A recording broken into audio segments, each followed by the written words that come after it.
Video शुरू करने से पहले आपको बता दें कि यदि अभी तक आपने हमारे चैनल को सब्सक्राइब नहीं किया है तो अभी कर लें और साथ में नोटिफिकेशन घंटी को भी दबाएं ताकि हमारी वीडियो सबसे पहले आप तक पहुंच सके। बंधुओं, यदि जिंदगी में आपने संसारिक लोगों से ही संबंध जोड़ने में समय बिता दिया तो ये समझना बहुत सा समय यूं ही निकल जाएगा और अंत निराशा हाथ लगेगी। निज धर्म कहता है, यदि ईश्वर के साथ संबंध जोड़ा, यदि भूमा भगवान के साथ जुड़ गए तो वह काम अंत समय में आपके आएगा। जीव मरते समय संसार का संबंध छोड़ता है, इसलिए बहुत अकुलाता है। अंत काल में जीव बहुत तड़फता है, उसे घबराहट होती है कि मेरा अब क्या होगा। बंधुओं, यदि परमात्मा के साथ संबंध कायम रहे तो जीवन ही नहीं, मरण भी सुधर जाता है। मृत्यु का निवारण तो नहीं हो सकता, लेकिन इसे सुधारा जरूर जा सकता है। बंधुओं, जो ज्ञानी पुरुष होते हैं वे मरण को टालने का प्रयास नहीं करते, बल्कि मरण को सुधारने का प्रयत्न करते हैं। आदमी पूरी जिंदगी मेरा मेरा करता रहता है और ये नहीं कि मृत्यु के बाद, मृत्यु के पहले जो कुछ वर्ष होते हैं जिन्हें वृद्ध अवस्था का काल कहा जाता है, जो बुढ़ापे का समय होता है, उसमें इंसान को बहुत सी बातें समझ आ जाती हैं। लेकिन अब जो महत्वपूर्ण समय था वह बीत चुका होता है। इसलिए कहता हूं, आपके पास अभी बहुत समय है। बेकार के संबंधों में उलझने की बजाय थोड़ा समय परमात्मा की तरफ लगाया करो। बंधुओं, जटायु गीध पक्षी है और जातियों में पक्षियों की जो जातियां हैं उसमें गिद्ध को अधम गिना जाता है, लेकिन उसने राम जी के साथ अपना संबंध जोड़ा और राम जी के साथ जिसका संबंध जुड़ जाता है उसका जीवन और मरण दोनों सफल हो जाते हैं। जानते हो, जटायु का श्राद्ध प्रभु श्री राम ने किया, उसकी दिव्य सद्गति हुई। श्री राम जी ने उसे सारूप्य मुक्ति दी, स्वयं के जैसा दिव्य स्वरूप दिया। कहते हैं, जब जटायु आकाश में प्रकट हुआ तो उसने रघुनाथ जी की ऐसे वंदना की, ऐसे स्तुति की जैसे कोई कर नहीं सकता। मेरा पुत्र, मेरा धन, मेरी स्त्री, मेरे बंधु भाई, ऐसा इंसान पूरा जीवन करता रहता है। लेकिन एक समय ऐसा आता है जब काल जीव को घेरता है। उस समय जीव की जो दृष्टि है वह दिव्य हो जाती है। मृत्यु काल में हर इंसान की दृष्टि दिव्य हो जाती है, यानी तीनों लोकों को जीव एक साथ देखता है। फिर बड़ी चिंता, फिर बड़ा भय और फिर बड़ा दुखी होता है। इसलिए कहता हूं कि समय निकलने से पहले ही निज धर्म की तरफ मुड़ना पड़ेगा। बंधुओं, प्रतिदिन रात्रि काल आता है, रात होती है, आप देखते हो आसमान तारों से भर जाता है। लेकिन यहां कुछ लोग हैं जो आकाश की तरफ देखते ही नहीं, फुर्सत ही नहीं है, उनके सामने भी सवाल यही है कि वे कहते हैं जरूरत क्या है। वे जमीन पर ही अपनी आंखों को गड़ाए बैठे हैं। वो किस लिए? कुछ मिल जाए, इधर से मिल जाए, उधर से मिल जाए, कोई ठीकरा मिल जाए, उसी की तलाश में रहते हैं। कूड़े करकट को खोजते हैं, शायद इनमें से भी कोई काम की चीज हाथ लग जाए। लेकिन आकाश तारों से भरा हो और तुम आंख खोल करके देखना, आसमान आपके भीतर उतर आएगा।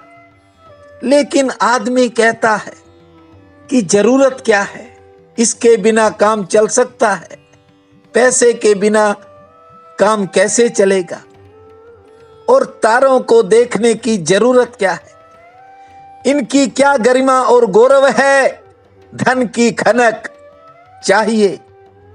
आदमी एक मशीन बन गया है। जरा देखो, जिंदगी में घूम फिर करके देखो, आदमी एक मशीन है और मशीन भी आदमी से ज्यादा काम कर देती है, अच्छा काम कर देती है।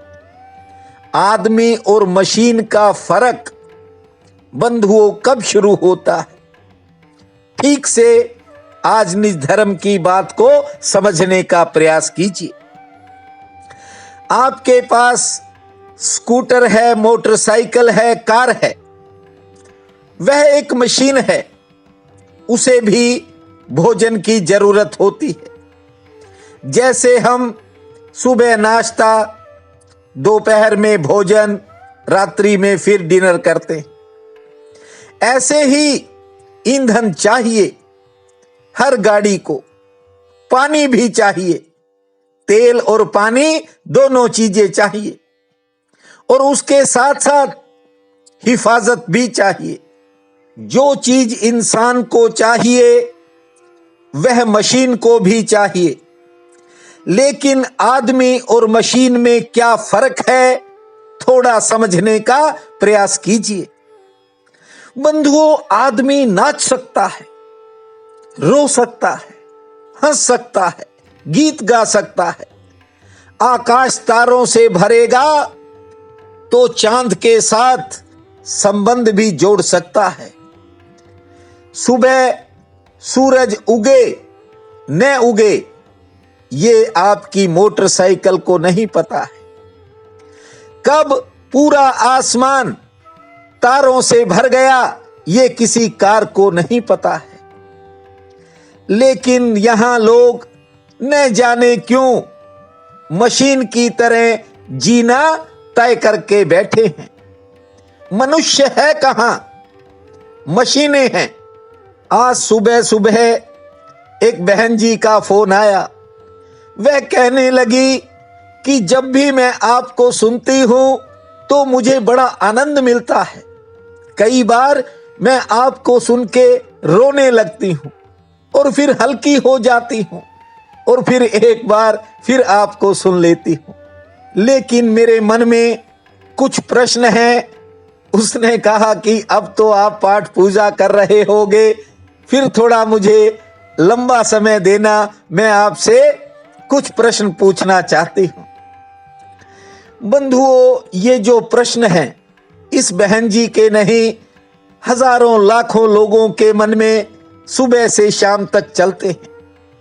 प्रश्न आदमी की बुद्धि से आ रहे हैं। बुद्धि निज धर्म से डरती है, ध्यान रखना। बुद्धि आनंद से भी डरती है। क्यों? बुद्धि हमेशा लाभ की भाषा सोचती है। बहुत सालों से मेरा अनुभव है, चाहे कोई मेरा मित्र था, बंधु भाई था, चाहे परिवार वाले ही क्यों न हो, वे अक्सर एक बात कहते थे कि आपको निज धर्म से फायदा क्या है।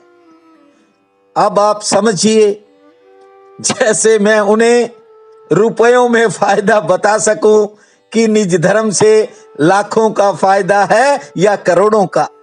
मैं तो एक ही बात जानता हूं बंधुओं, जो निज धर्म की तरफ बढ़ जाता है उसके जीवन में उत्सव जैसा माहौल हो सकता है।